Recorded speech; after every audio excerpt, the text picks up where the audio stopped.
आज एक नया टॉपिक शुरू करेंगे हमें, ठीक है बेटा। लगभग 6 से 7 दिन तक हमारा ये कंसेप्ट चलेगा। जो टॉपिक होगा इसका कैपेसिटर,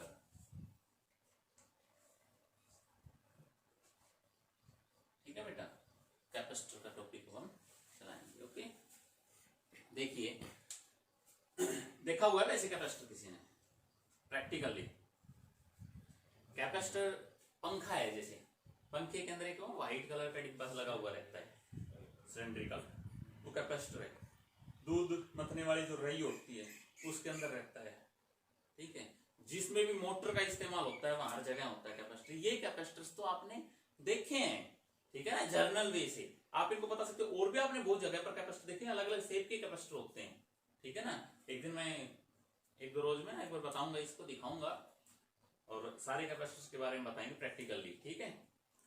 तो जो कैपेसिटर होता है, सबसे पहले तो वो क्या चीज है, फील करिए जरा। जो कैपेसिटर आपके फैन में यूज हो रहा है वो एक डिवाइस है एक टाइप से, ठीक है ना, यानी वो एक कंडक्टर ही है बेटा। देखो कहीं ना कहीं एक छोटी सी बात हम इसको करने से पहले शुरू करते हैं। 10th क्लास में आपने सीखा था रजिस्टर के बारे में। रजिस्टर, ठीक है, क्या होता था रजिस्टर, ठीक है ना, प्रतिरोध जो अपोज करता था फ्लो ऑफ करंट का, ठीक है ना। क्या था वो, रेजिस्टेंस था, जिसका आपने सिंबल क्या लिया था, इस टाइप से बनाते थे आप, ठीक है। ये रेजिस्टेंस था जिसको किसे डिनोट किया था आपने, आर से, ओके। तो ये एक डिवाइस थी जो करंट को कम करने के लिए यूज की गई थी बेटा। इसका यूज भी है और इसका मिसयूज भी हो गया लाइफ में। यूज तो क्यों हो गया, कई बार हमें आवश्यकता होती है कि हम कम करंट लें, आगे से ज्यादा आ रहा है, हमें कम करंट चाहिए, तो आपको क्या जोड़ना पड़ेगा, उसके लिए रजिस्टर जोड़ना पड़ेगा, ठीक है ना, कम मिलेगा। अब यहीं पर कोई ऐसी भी चीज होती है जिसके लिए आपको करंट ज्यादा चाहिए, समझ रहे हो मेरा मतलब, करंट ज्यादा चाहिए। जैसे बेटा जब आप सोए हुए हो, रेस्ट पे हो और आपको काम के लिए बोला जाता है, मम्मी ने कहा कि 1 गिलास पानी पकड़ाओ, तो आपकी जो एनर्जी है ना, उतनी तो है जितनी आपकी एनर्जी है, उतनी है उस वक्त भी लगभग, ठीक है ना। बट आपकी एनर्जी को जगाना पड़ता है, बढ़ानी पड़ती है एकदम से आपकी एनर्जी, और बेलन या किसी भी ऐसी चीज का इस्तेमाल किया जाएगा जिससे आपकी एनर्जी को बढ़ाया जाए, फिर आप काम करने के लिए तैयार होंगे। फिर उसके बाद बार बार थोड़े मारा जाएगा, वो एक चोट लगी और आपकी एनर्जी एकदम से आई हुई और आपका काम करना शुरू कर देंगे। तो वही चीज यहां पर आती है, ठीक है ना। एक बार जैसे आप साइकिल चलाते हैं, 11th क्लास में आपने सीखा था फ्रिक्शन का कंसेप्ट। जैसे आप साइकिल चलाओगे तो आपको शुरुआत में फोर्स शायद ज्यादा लगाना पड़ता है, फिर एक बार रन में आने के बाद में वो स्टैटिक फ्रिक्शन को क्रॉस करने के बाद आराम से रन में आ जाती है, ठीक है ना। तो इसी टाइप से कुछ ऐसी डिवाइसेस होती हैं जिनका काम करंट को कम करना है, जब हमें कम करंट की आवश्यकता हो तो वो तो थी रजिस्टर। अब कुछ डिवाइस ऐसी होती हैं जिनका काम करंट को बढ़ाना है, ठीक है ना, तो वो क्या कहलाएंगी, कैपेसिटर, ठीक है, जिसको सी से डिनोट करते हैं कैपेसिटर को। इसका सिंबल कैसे होता है, हाँ ये ध्यान रखना, बैटरी में और कैपेसिटर के सिंबल में फर्क होता है। कैपेसिटर में 2 पैरेलल प्लेट्स दिखाई जाती हैं, ठीक है, ये कैपेसिटर होता है, क्लियर। 2 डिवाइसेस। एक और भी चीज होती है जो मैग्नेटिक फील्ड और इलेक्ट्रिक फील्ड के बीच में कहीं ना कहीं जो रिलेशंस होता है उसके प्रिंसिपल पे वो काम करती है, वो चीज होती है बेटा इंडक्टर। इंडक्टर ये है कंप्लीट इलेक्ट्रिसिटी बना देती है एक तरह से, यानी कि जो जितनी भी इलेक्ट्रिसिटी के इर्द गिर्द जो फिजिक्स होती है ना, इलेक्ट्रॉनिक्स जिसको बोल सकते हो आप, इलेक्ट्रिक इंस्ट्रूमेंट्स की जो हम स्टडी करेंगे, वो सारी की सारी 3 चीजों से मिलकर के तैयार होगी और इन तीनों के ऊपर घूमेगी पूरी फिजिक्स, ठीक है। जो आपके 12th क्लास की 4th यूनिट जब आएगी तो इन तीनों का इस्तेमाल भरपूर तरीके से होगा। तो जो ये इंडक्टर है इसको डिनोट करते हो आप एल से, ठीक है, कोयल टाइप में दिखाई दे रहा है ना। ये इंडक्टर वो होता है जो मोटर के अंदर जो कोयल रहती है, कहते नहीं है कोयल जल गई पंखे की, स्पीड कम हो गई इसकी, 1 कोयल जल गई, 2 कोयल जल गई, ऐसे काफी नंबर ऑफ कोयल्स होती हैं उसके अंदर, तो इंडक्टर हो गया, ठीक है। तो तीन डिवाइसेज हैं आपके सामने, रजिस्टर, कैपेसिटर और इंडक्टर। इनकी स्टडी आपको जब आ गई अच्छे तरीके से तो काफी कंसेप्ट क्लियर हो गए। ठीक है बेटा, जिस कंसेप्ट को जब आप 4th यूनिट में जाएंगे तो आप पढ़ेंगे एलसीआर सर्किट, जो आपकी बिजली का जो भी काम होता है, टेलीविजन का काम हो, एलईडी का काम हो, कोई भी इलेक्ट्रॉनिक डिवाइस, मोबाइल है इलेक्ट्रॉनिक डिवाइस, मोबाइल भी पूरे में करंट डिस्ट्रीब्यूट हो रहा है। ठीक है ना, तो हर डिवाइस के अंदर एक सर्किट बना हुआ है जिस सर्किट का नाम कहलाता है एलसीआर सर्किट। मतलब इन तीनों का कॉम्बिनेशन होता है, कहीं पे किसी चीज की आवश्यकता है, कहीं पे किसी चीज की आवश्यकता है। ठीक है ना, उसी के अंदर ही एक डिवाइस ऐसे जिसको कम करंट चाहिए, एक डिवाइस ऐसे जिसको ज्यादा करंट चाहिए। ठीक, तो वो क्या बनाएगा, एलसीआर सर्किट, वो तीनों हम पढ़ेंगे उसके अंदर। ठीक है ना, अब ध्यान दें आप आगे। अब बात आती है कैपेसिटर क्या होता है। कैपेसिटर का एक बिगड़ा हुआ नाम, दूसरा जो नाम है कैपेसिटर का वो होता है बेटा कंडेंसर।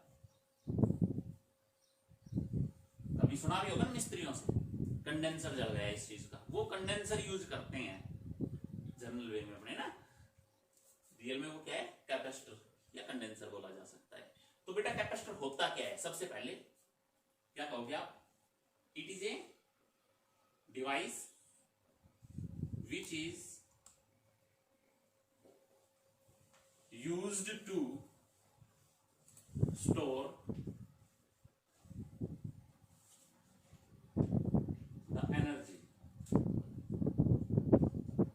क्या करता है, जो एनर्जी को स्टोर करता है, एक ऐसी device which use to store the energy. और एनर्जी कौन सी है बेटा, ये एनर्जी होती है। ठीक है ना, इलेक्ट्रिकल एनर्जी को स्टोर करता है, कैपेसिटर कहलाता है। A device which is used to store the energy. समझ गए ना, क्या है वो, कैपेसिटर है या कंडेंसर है। ठीक है, डिनोटेड बाय, अभी बताया था, हाँ, डिनोटेड बाय लेटर सी, सी से इसको डिनोट करते हैं। ठीक है, वैसे सी कैपेसिटेंस है ना कि कैपेसिटर, ये तो एक डिवाइस है ना, तो आप इसको मत लिखो, कैपेसिटेंस पे जाएंगे जब करेंगे। ठीक है, पहले तो हम पढ़ रहे हैं कैपेसिटर को, ठीक है, डिवाइस को, समझ गए। अच्छा बेटा, तो हमारे पास में कैपेसिटर का आ गया काम। अब आता है इसका यूजेस। कैपेसिटर का यूज कहां कहां होगा, हाँ कहां कहां होगा, fan, motor, electronic system etcetera, आली इसमें सारी बातें। ठीक है ना, समझ गए आप। इलेक्ट्रॉनिक सिस्टम जो भी है तकरीबन के अंदर क्या यूज होता है, कैपेसिटर का यूज होता है। ठीक है ना, या आप इस बात को बेटे एक बात और भी कह सकते थे, इस डेफिनेशन को जो मैं अभी बता रहा था उसी चीज को लिख रहा हूं, कोई दिक्कत नहीं है उस बात में, है ना। तो it is used to increase the current, current को इंक्रीज करता है फॉर वंस, मतलब सडनली, है ना, छिड़े हुए करंट को हाँ भर रहे हैं नालायक, सडनली, ठीक है ना, तुरंत। ठीक है, एक झटका, या आप ये भी कह सकते हो इट क्रिएट ए जर्क। क्या क्रिएट करता है ये डिवाइस के लिए, झटका, झटका लगाता है, क्या कहलाता है वो, कैपेसिटर कहलाता है। और एक चीज और भी बता देता हूँ इसमें, अगर कोई मल्टीपल चॉइस में या कोई कंपटीशन की बात आ जाए तो बेटा देखिए, जो फैन होता है, फैन हमारा मैक्सिमम 5 एम्पियर के ऊपर काम करता है, 5 एम्पियर के ऊपर काम करता है, लेकिन जो कैपेसिटर होता है ना, कैपेसिटर इस करंट को अप्रोक्सीमेट 25 एम्पियर तक पहुंचाता है। सेकंड का भी एक छोटा सा हिस्सा होगा उसमें, ठीक है ना, थोड़े से समय के लिए झटका लगा देगा एकदम, समझ रहे हो, लगभग 25 एम्पियर के आसपास। अब ये मत कहना कि सर कहीं मैंने पढ़ा था उसमें तो 20 था, तो वही बात है, कहीं और पढ़ोगे तो वहां पर 30 मिल जाएगा, समझ गए ना। 25 के समथिंग रहता है आसपास, कुछ बुक्स लिख देती है रेंज इसकी 25 से 35 तक, 25 से 30 तक, ठीक है, इंक्रीज कर देता है एक बार के लिए सिर्फ, फॉर वंस टाइम, ठीक है ना। तो ये भी कैपेसिटर का ही काम है। जनरली हम कैपेसिटर के बारे में बता रहे हैं, बिल्कुल प्रैक्टिकल समझ रहे हैं। अब सुनो कैपेसिटर क्या करता है, अब माइंड में एक चीज ये आई कि सर जो पंखे के अंदर डाला हुआ है वो कैपेसिटर है, तो क्या पंखा चल रहा है, इसके अंदर इसका फंक्शन है कैपेसिटर का, चल रहा है, मैकेनिकल एनर्जी दे रहा है, इसको प्रोवाइड करवा रहा है कैपेसिटर। अगर मैंने उस कैपेसिटर को हटा दिया तो क्या होगा, क्या पंखा चलेगा, धीरे धीरे चलेगा। देखिए बेटा, देखो मैं एक बात बताता हूं आपसे कि कैपेसिटर का रोल क्या होगा। कैपेसिटर का रोल ये होगा कि एक एग्जांपल लेता हूं, जैसे मान लीजिए 5 एम्पियर करंट आपका आगे से आ रहा है इस वायर से, ठीक है। अब यहां पर आपने एक इलेक्ट्रॉनिक डिवाइस जोड़ रखी है कोई भी, ये एक फैन है बढ़िया वाला, ठीक है। इस फैन के ऊपर जब आप फैन खरीदते हो तो उस पर देखना आपके रेजिस्टेंस भी लिखा होता है, उसका पोटेंशियल भी लिखा होता है कि कितने वोल्ट का है, ये 250 वोल्ट पे काम करेगा या 220 पे करेगा, 220 पे, समझ गए ना, सारी चीजें ये लिखी हुई होती है, उसके ऊपर करंट भी लिखा होता है। तो मान लो इस पे लिख रखा था बेटा 5 एम्पियर करंट, ठीक है, तो रुका हुआ है फैन। बेटा जो फैन रुका हुआ है कौन सी एनर्जी है उसको अंदर, कौन सी है, पोटेंशियल। बट अगर फ्रिक्शन की बात करो तो फ्रिक्शन परसेंट है, स्टैटिक। मैकेनिकल में जाने से पहले क्या पाते हो आप, स्टैटिक फ्रिक्शन को तोड़ना है, आपने रिमूव करवाना है ना उसको। तो देखो बेटा स्टैटिक फ्रिक्शन इसके अंदर ऑलरेडी है, 5 एम्पियर करंट आ रहा है आगे से, 5 एम्पियर के ऊपर ही। वैसे जनरली अगर हमें 5 एम्पियर की आवश्यकता है तो हो सकता है आगे से 5 एम्पियर ना आए, क्योंकि हमारा प्रशासन जो है इतना ईमानदार है, जितना लिखता है रजिस्टर में उतना करंट शायद हमें नहीं देता, क्यों है कि ना ये बात। तो वही करंट में भी खाने की कोशिश रहती है ना, तो पूरा नहीं आता। हम पढ़ते हुए 220 वोल्ट हमारे घरों में आता है, लेकिन 220 भी ना मिलता कई बार, तो ठीक है ना। तो किसी भी कारण से, ठीक है, चाहे वो वायर का रेजिस्टेंस हो, चाहे उस आदमी का जिसने करंट को भेजना है उसका रेजिस्टेंस हो, क्यों, सही है ना। तो जितना इसको चाहिए उतना ही इसको दिया जा रहा है, ठीक है। जैसे डॉक्टर काम करते हैं, डॉक्टर क्या करते हैं, जब आप बीमार हो जाते हो आपको जब इंजेक्शन लगाते हैं तो आपकी एनर्जी को एकदम से बढ़ाते हैं, समझ गए ना। अगर स्लोली स्लोली लगाएंगे तो आपकी बॉडी पे वो इफेक्ट करे या ना करे। तो यहाँ क्या होगा, 5 एम्पियर करंट आया, 5 इसमें निकल गया, तो हो सकता है फैन ना चला, हो सकता है फैन नहीं चले, 5 एम्पियर इसके अंदर आते फिर भी नहीं चले। अच्छा अब क्या हुआ, मैंने एक कैपेसिटर को जोड़ दिया यहाँ पर, ये कैपेसिटर ले लिया, ठीक है, ये है कैपेसिटर। अब बेटा ध्यान दो, जैसे ही करंट आया कैपेसिटर को जब जोड़ा जाता है तो चार्ज होता है। आपने कभी खरीदा होगा कैपेसिटर, उसको देखना बिजली में लगाएंगे, दोनों तार निकालेंगे, टच करके देखते हैं, एक स्पार्क होता है अच्छा वाला, और आपको उतना ही करंट लगेगा। अगर गलती सुन के हाथ लगा दिया तो जितना बिजली के लगने से लगेगा उतना ही लगेगा, और उससे भी तेज लगेगा, ठीक है। तो ध्यान रखना इस चीज को, उससे संभल के रहें, ठीक है। तो वो जो कैपेसिटर लगाया वो चार्ज है एक टाइप से, उसके अंदर चार्ज स्टोर है, ठीक है। या फिर करंट आया था पहली बार में उसमें स्टोर हो गया किसी भी तरह से। अगर मान लो इसके अंदर कुछ चार्ज स्टोर हो गया, कुछ हो गया, मैंने कह दिया उसको dq, कुछ चार्ज है इसके अंदर। अब जो 5 एम्पियर आया वो सबसे पहले किसमें घुसा, इसमें, इसमें घुसते ही चार्ज बढ़ा थी नहीं, और वो एकदम से झटका मार दिया इसको, ये लो। अब उसके बाद ही जाता रहेगा, उनको चढ़ाते हैं जो देखिए वो बीच में, है ना, कैपेसिटर काम कर रही है, ठीक है ना। अच्छा देखिए अब तो इसका काम क्या था, सिर्फ इसके लिए एक बार करंट को बढ़ाना था। बढ़ाने का मतलब हुआ कि इसको एक बार झटका देना था, और झटका देता है, यही वजह होती है जैसे आप स्विच ऑन करते हो, कभी फील करना, कोशिश करना फील करने की इस चीज को। जैसे स्विच ऑन करते हो तो फैन जब चलता है तो कट की आवाज आती है हल्की सी, वो इसी की वजह से वो एकदम से झटका सा लगाता है करंट का, तो एक थोड़े से समय के लिए, very instant small interval of time, ठीक है। तो क्या काम है इसका, सिर्फ घुमाने का है। अगर आपने कैपेसिटर को हटा दिया, जाते ही अपने घर के फैन के कैपेसिटर को हटा दीजिए, ठीक है, उन तारों को सीधा जोड़ दीजिए, कैपेसिटर को हटा दीजिए, आप स्विच ऑन करिए, पंखा करेगा घूम घूम, लेकिन चलेगा नहीं। फिर आपको क्या करना पड़ेगा, डंडी लेना और उसको यूं कर देना, अब वो चलने लग जाएगा। पंखे ने सिर्फ क्या किया, कैपेसिटर ने सिर्फ क्या किया था, फैन के लिए एक झटका लगाया था जो उसको घुमाने में हेल्प की उसने, बस स्टार्टिंग में, ठीक है ना। तो वही था, समझ गए बेटा। तो चलो इसको नोट कर लो, इस पर वरना छोटी सी चीज है, ठीक है। तो ये था हमारे इंट्रोडक्शन कैपेसिटर के बारे में। अब आएगा बेटा, जब कोई कैपेसिटर है और उस कैपेसिटर को कुछ चार्ज दिया, कुछ पोटेंशियल डेवलप हुआ, ये सब चीजें आगे बढ़ेंगे। तो ध्यान रखें, एक कंसेप्ट में छोटा सा लेता हूं यहां पर, जब किसी कंडक्टर को चार्ज देते हो ना तो उसका पोटेंशियल जो है वो इंक्रीज करता है, और चार्ज उसे लेते हो तो पोटेंशियल डिक्रीज करता है। ठीक है, तो charge of any conductor is directly proportional to the potential, electric potential है। समझ गए? मतलब क्या सीखा आपने? Q is proportional to V, Q is proportional to V। आई बात समझ में? क्या मतलब है इसका Q is proportional to V का?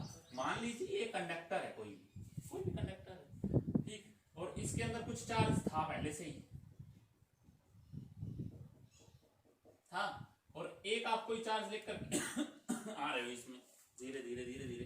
बेटा एक बात और ध्यान रहे, ये जो चार्ज इसमें लेकर के आते हो, जो आप वर्क करते हो उसके लिए आपको बहुत ज्यादा वर्क करना पड़ जाता है। क्यों भाई? क्योंकि ये इसको रिपेल करेगा अगर पॉजिटिव है तो आप इस चार्ज इसके पास लेकर के आओगे तो इसके चार्ज को बढ़ा रहे हो घटा रहे हो। अगर ये चार्ज थोड़ा थोड़ा करके ड्यू की फॉर्म में आता है, ये D Q D Q D Q D Q D Q छोटे छोटे छोटे छोटे टुकड़ों में लेके आएंगे। भाई एक वजन है 50 kg का कोई वेट है, आपको लेके जाना है, वहां से कोई सामने वाला अपोज भी कर रहा है आपको, तो क्या आप 50 kg उठा के लेके जाएंगे? नहीं ना, आप उसमें से थोड़ा थोड़ा लेके जाएंगे ताकि आप इजीली वहां तक पहुंच सके। आप उसके फोर्स को भी ब्रेक करो और उस वेट को पहुंचा दो धीरे धीरे करके। एक बार गए फिर लेके आए फिर लेके आए छोटे छोटे टुकड़ों में, ठीक है ना? तो वही काम यहाँ होगा, चार्ज को आप छोटा छोटा करके लेके जाओगे चार्ज को, ठीक है? जब आप चार्ज को लेकर के जाओगे तो इसके चार्ज को बढ़ा रहे हो घटा रहे हो? बोलो, पोटेंशियल बढ़ रहा है घट रहा है? पोटेंशियल इंक्रीज कर रहा है, इसका कर रहा है ना? तो कहने का मतलब जैसे जैसे चार्ज बढ़ाते हो किसी का तो पोटेंशियल करता जाएगा इंक्रीज। अच्छा, तो यहां से हमने देखा Q is equal to CV, where C is proportionality constant which is known as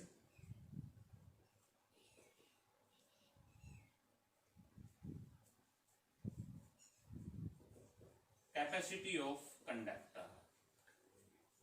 क्या कहलाता है ये? सी कंडक्टर की कैपेसिटी और कैपेसिटेंस, यही कैपेसिटेंस है। समझ गए ना? ये जो सी निकल करके आया है एक कांस्टेंट, क्या है वो? कैपेसिटेंस है। क्लियर? बेटा ध्यान रहे, जो कैपेसिटेंस है ना, कई बच्चे कैपेसिटर कैपेसिटेंस में फर्क नहीं बता पाते। Capacitor is a device, capacitor क्या था? जैसे रजिस्टर एक डिवाइस था, but resistance is not a device, resistance is the property of the conductor. Resistance is the property of the conductor. समझ रहे हो ना? कितना अपोज करते? क्या रेजिस्टेंस हर डिवाइसेस का सेम था? नहीं, एक डिवाइस का सेम रहता है सिर्फ। अगर मान लीजिए मैंने ये बोल दिया इसका रेजिस्टेंस 5 ओम है, तो वो 5 ओम ही रहेगा। इसका चाहे कितना भी छोटा टुकड़ा ले लो, इसका कितना बड़ा ले लो, 5 ओम ही रहेगा ना। यानी कि हर मटेरियल पे डिपेंड करता था रेजिस्टेंस, ठीक है? तो वही बात यहां पर जो कैपेसिटेंस है ना, वो क्या है? Capacitance is a of any conductor. ऊपर वाले ने सब पे ठप्पा लगा के दिया है, ठीक है? कि इसका 5 फैराड कैपेसिटर है, इसका 10 फैराड, इसका 7, इसका 2, ठीक है ना? फिक्स है सबकी। तो कैपेसिटेंस क्या होता है? It is a property of conductor. ये कंडक्टर की प्रॉपर्टी है। जब हम कैपेसिटर पढ़ रहे हैं तो कई बच्चे ये कह सकते हैं ये कैपेसिटर की प्रॉपर्टी है। बात वही, कैपेसिटी इज ए कंडक्टर, ठीक है? तो capacitance is the property of a conductor. क्या करता है अभी? Which hold the charge. अरे कैपेसिटेंस क्या करता है? कैपेसिटर क्या करता है? वही चीज है। क्या करता है? ये होल्ड करता है किसको? चार्ज को। एक कंडक्टर की ऐसी प्रॉपर्टी जो उस कंडक्टर के अंदर चार्ज को क्या करवाए? होल्ड करवाए।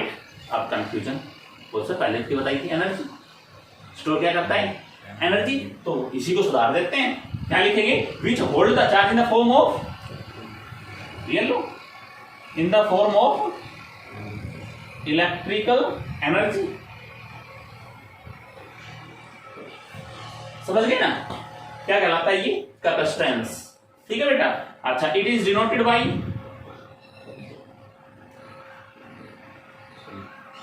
Letter, denoted by letter C, capital C से डिनोट करते हैं। ठीक।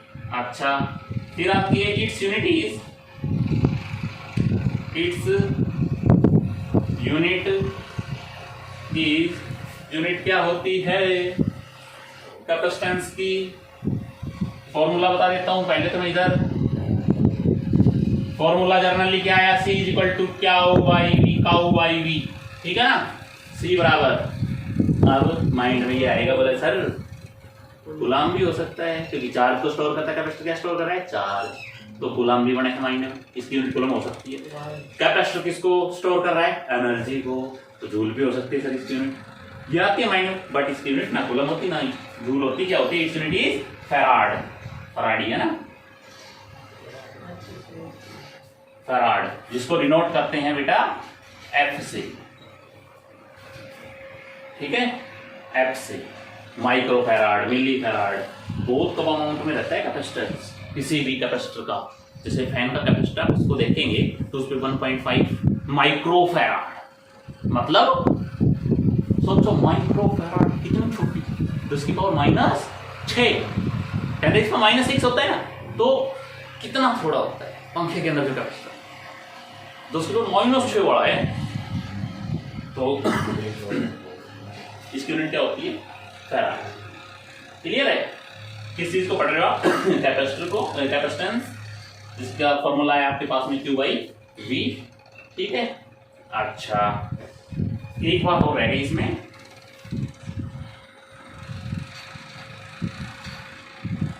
कैपेसिटेंस या कैपेसिटी ऑफ कैपेसिटर भी बोल सकते हो इसको, समझ गए ना? Capacitance is the capacity or ability to hold the charge, hold the charge। Capacitance क्या है? एबिलिटी है किसी भी कंडक्टर की। कैपेसिटेंस इज द कैपेसिटी या एबिलिटी चार्ज को होल्ड करने की। ठीक है। Capacitance for capacitance is same for a, या आप कह सकते हो capacitance is different for different material, different for different material. ठीक है ना? समझ गए? याद रखा होगा ना वीडियो में अच्छे से। ओके, तो बेटा कैपेसिटेंस जो होता है, एक चीज का कैपेसिटर, जैसे एक के ऊपर कैपेसिटर का ठप्पा लगा दिया कि इस डिवाइस के ऊपर 1 फैराड, 0.1 फैराड, तो 0.1 फैराड ही रहेगा इसका। ठीक है ना? समझ गए? तो कैपेसिटर जो एक तरह से है वो डिसाइड किया जाता है किसी कंडक्टर का कि इसका इतना है, इसका इतना है, मतलब कैपेसिटेंस एक कांस्टेंट वैल्यू है किसी भी कंडक्टर में। ठीक है, करिए इसको नोट, फिर आगे चलते हैं। अब हमारे पास में जो फॉर्मूला है बेटा कैपेसिटर का, क्या आया था? C is equal to Q by V। बेटा इन फॉर्मूलाज को याद रखना आप साथ साथ। ठीक है ना? तो C का फॉर्मूला आ गया आपके पास में Q by V, where C is the capacity of conductor या कैपेसिटर। ठीक है, कैपेसिटेंस है, Q चार्ज और V पोटेंशियल है। बेटा एक बात यहाँ पर ये आई कि अगर मैंने Q को बढ़ाया, चार्ज को इंक्रीज किया, तो क्या होगा? C इंक्रीज हुआ। अगर मैंने V को इंक्रीज किया तो C इंक्रीज या क्या करेगा? डिक्रीज करेगा। समझ गए ये बात को? बट ये एक कैपेसिटर के लिए बात कर रहा हूं, for a capacitor, for a capacitor, for a capacitor.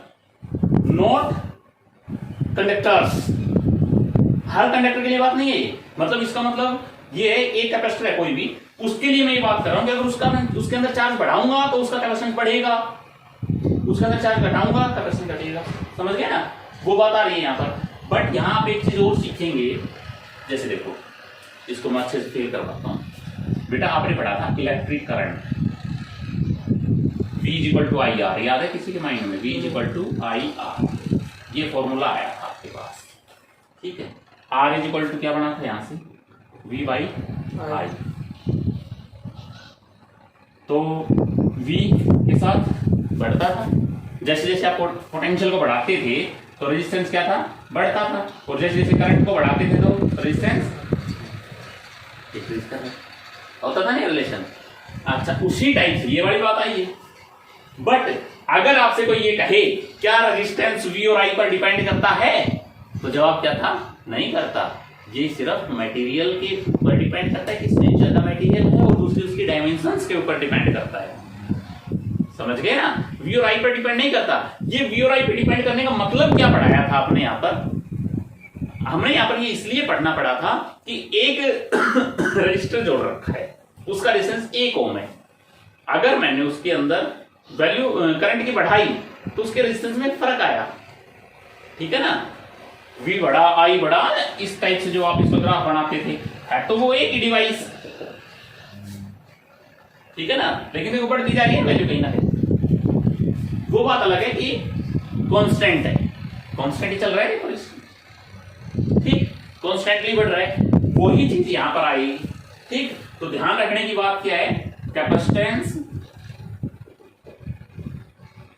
Is independent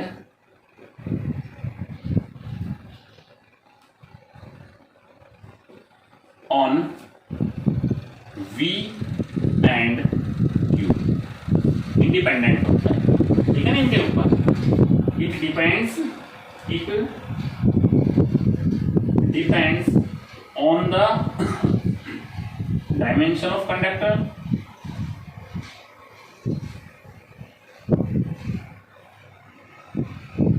and nature of material. जो मटेरियल इस किसी भी कैपेसिटर को फोड़ते हैं उसके अंदर से एक मटेरियल निकलता है, लिक्विड फॉर्म में भी निकलता है, ठीक है ना, कभी देखा हो तो जो मटेरियल उस कैपेसिटर के अंदर भरा जाता है ना, उस मटेरियल के ऊपर भी डिपेंड करता है कैपेसिटेंस, ठीक है। उसकी स्टडी होगी, अब आगे हम बताएंगे इसको, अच्छे से मैं करवाऊंगा प्रूफ, ठीक, किस तरह से क्या होता है। तो ये पढ़ा हमने कैपेसिटर को, ठीक, कैपेसिटेंस को। बेटा कैपेसिटेंस का फॉर्मूला हमारे पास में आ गया Q/V। अब एक छोटी सी बात है, इंटरेस्टेड बात लेते हैं आज यहाँ। देखिए, जब कोई ऑब्जेक्ट लिया मैंने, ये ले लिया, ठीक है, इसके ऊपर कोई चार्ज है,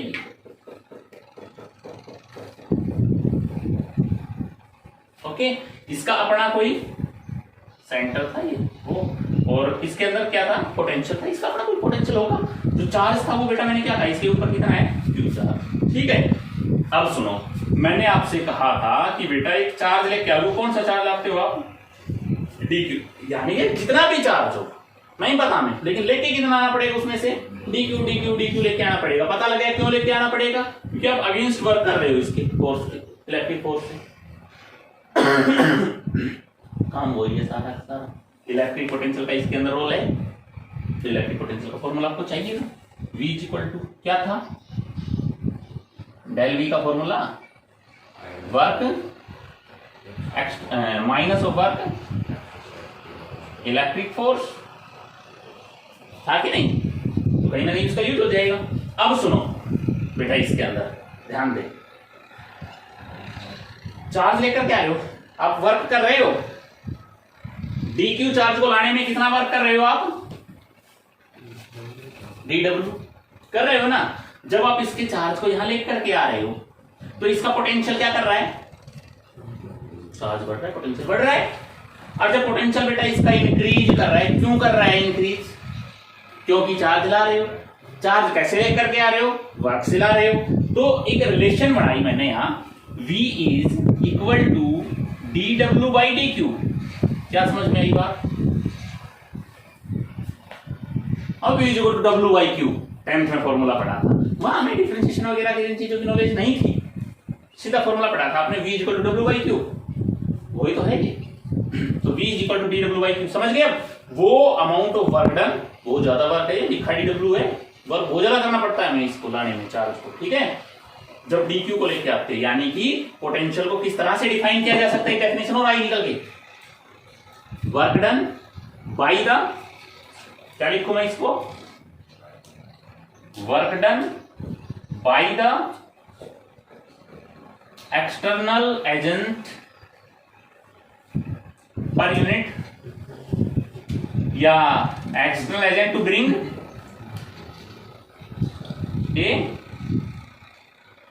स्मॉल चार्ज, ठीक है ना, समझ गए क्या था ये, पोटेंशियल था।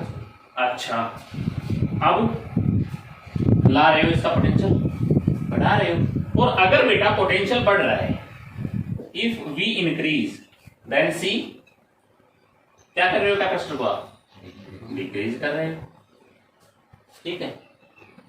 यही कंसेप्ट एक सिलेबस का नहीं है, जिक्र कर देता हूं मैं थोड़ा सा, बस थोड़ा सा माइंड में रहे। इसी कंसेप्ट की वजह से थंडरिंग होती है। थंडरिंग क्या होती है, थंडरिंग और लाइटिंग में फर्क होता है ना, लाइटिंग बोल रही है, थंडरिंग स्पार्किंग एक तरह से, जिसको बोलते सकते हो आप।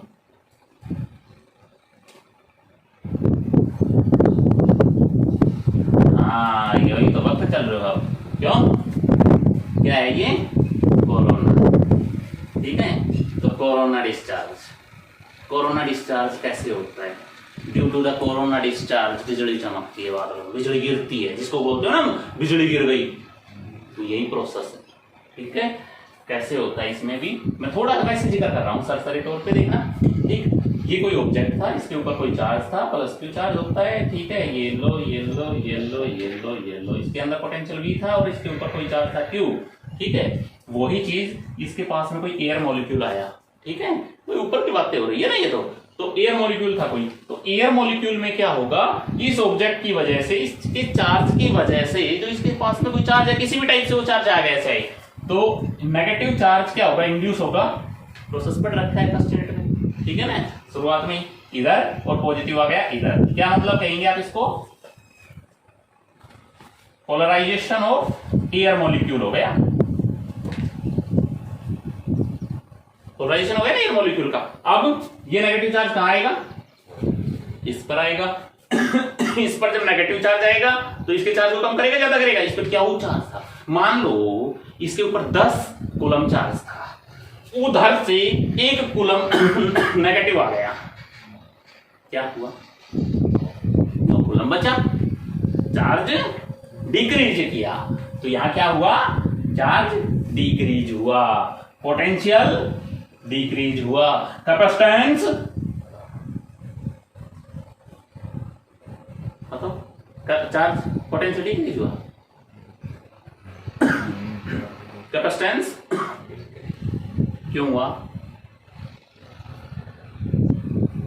आगे समझ में ना, पोटेंशियल मतलब कैपेसिटेंस बढ़ गया एक तरफ से, ठीक है, जब इसके ऊपर चार्ज आया तो, और ये जो कैपेसिटर का बढ़ना होता है ना, एकदम से क्या करता है, लाइटिंग प्रोड्यूस करता है, ठीक है, ये क्या कहलाता है, एक तरह से कोरोना डिस्चार्ज कहलाता है, ठीक है। आपके टॉपिक में नहीं है बट वैसे ले लिया मैंने, ठीक है, इसको डिस्कस करने के लिए, एक बार इसको नोट करो जल्दी से। एक क्वेश्चन रखता हूं आपके लिए, डिफाइन यूनिट कैपेसिटेंस, क्या कह सकते हो बेटा इसको, दूसरी बात में डिफाइन 1 फैराड, 1 फैराड को डिफाइन करना है बेटा, कैसे करेंगे, we now farad is the unit of sorry capacitor, C is equal to Q by V, let करते हो आप, Q is equal to 1 coulomb, V is equal to 1 volt, then C क्या हो गया, 1 फैराड, कब हुआ, जब 1 कूलम अपॉन ठीक है ना, तो 1 farad equal to 1 coulomb upon 1 volt. क्या कहोगे इसको? Capacitance of capacitor is said to be 1 farad if 1 volt potential is developed to bring a charge of 1 coulomb। एक कूलम चार्ज को लाने की वजह से जब एक वोल्ट पोटेंशियल डेवलप होता है, समझ जाएं उस कैपेसिटर का कैपेसिटेंस 1 फैराड है। ठीक है, अब इसको थोड़ा आगे एक्सप्लेन करता हूं मैं, देखिए बेटा शेप के बेस पे जो कैपेसिटर होते हैं ना, कई टाइप में कैपेसिटर पढ़ते हैं, सिलेबस के लिए हम पढ़ लेते हैं 2 टाइप से अपना, एक स्फेरिकल और एक सिलेंड्रिकल कैपेसिटर। ठीक है, हम आज थोड़ा सा डिस्कस करते हैं स्फेरिकल का। स्फेरिकल कैपेसिटर्स, यहाँ एक कंसेप्ट क्लियर करवाऊंगा मैं, इसमें ध्यान देना, गौर से देखें इसको। क्या है ये? एक स्फेरिकल कैपेसिटर लिया, जिसके ऊपर बेटा वही बात है सेम, कैसा चार्ज था? प्लस क्यू चार्ज है, पूरे पे फैला हुआ है। ये लो, इस पे चार्ज मैंने कहा क्यू है, ठीक है, सेंटर ओ है, और इस स्फीयर की रेडियस हो गई आर। समझ गए? अब जर्नल वे से एज वी हैव, एक कंसेप्ट निकाल रहा हूं मैं यहां से ही, ठीक है, और यहां में ये पता लगेगा कि क्यों यूज नहीं किया जाता स्फेरिकल कैपेसिटर्स का। ठीक है, ये भी बात आएगी क्लियर। तो we have the value of capacitance is Q, C equal to Q by V, पता है? The value of V at the spherical conductor, पिछले कंसेप्ट में पहुंच जाइए। V का फॉर्मूला क्या पढ़ा था? K Q by R। क्या माइंड में है ये बात मेरी? बताओ, थी कि नहीं? V क्या था? पोटेंशियल।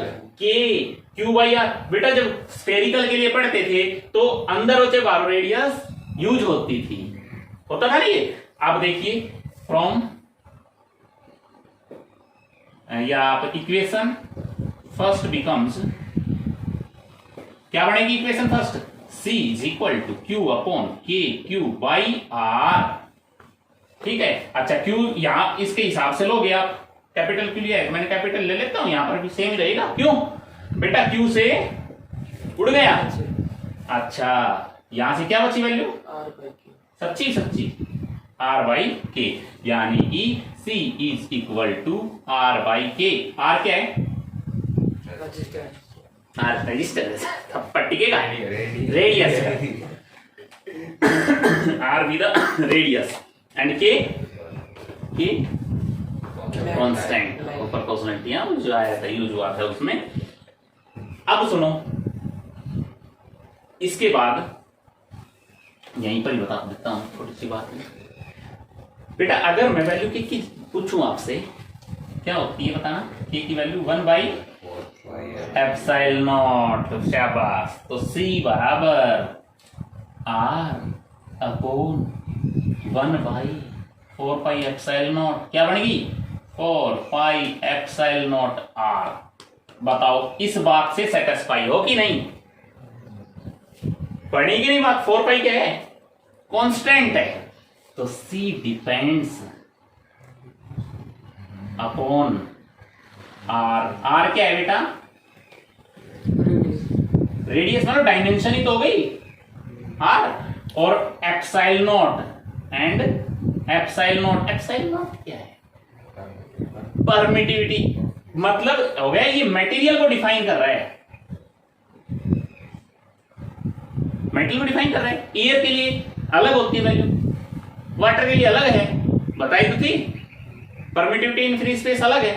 तो ये वाली जो वैल्यू है ये मटेरियल को डिफाइन कर रही है। क्या यहाँ पर कहीं पे चार्ज पोटेंशियल था? तो सही, इस पे पोटेंशियल भी था बेटा, इसके ऊपर पोटेंशियल भी था इनिशियली, इस पे चार्ज भी था इनिशियली, बट जब कैपेसिटेंस आपने निकाला तो क्या सीखा कि इन दोनों पे डिपेंड नहीं कर रहा, डिपेंड नहीं कर रहा इन दोनों पे, मतलब ये इन दो चीजों के ऊपर आर पर और एप्सिलॉन नोट पर डिपेंड कर रहा है। आर उसकी रेडियस है, रेडियस का मतलब उसकी डायमेंशन है, ठीक है, और एप्सिलॉन नोट क्या है? उसके नेचर को बता रहा है, मटेरियल के नेचर को बता रहा है कि किस टाइप का मटेरियल, क्योंकि सबकी एप्सिलॉन अलग अलग होती है। एब्सोल्यूट परमिटिविटी के लिए आप एप्सिलॉन नोट का यूज कर रहे हैं, तो परमिटिविटी डिफरेंट मटेरियल के लिए क्या है? ये परमिटिविटी, ठीक है ना। तो परमिटिविटी या अगर एक्साइल आ जाए तो मटेरियल ये चेंज होगा एक्साइल, ठीक है ना। तो कहने का मतलब ये इन दो चीजों पे डिपेंड करती है। ये बात कंसेप्ट क्लियर हुआ इस बात से? अब पता लगा, अगर आपसे कोई पूछ ले हाउ टू प्रूव दिस कि कैपेसिटेंस है वो does not depend upon Q and V, बता दोगे ना, एक्सप्लेन कर सकते हो इस जगह पर। एक बात और भी आई यहां बेटा, एक फॉर्मूला भी आ गया, अगर न्यूमेरिकल देते तो। मैं आपसे पूछ लूं कि एक स्फीयर है जिसकी रेडियस गिवन है, कितने की दे रखी है, सिर्फ रेडियस के दिए हुए होने से क्या कैपेसिटेंस की वैल्यू फाइंड आउट हो सकती है?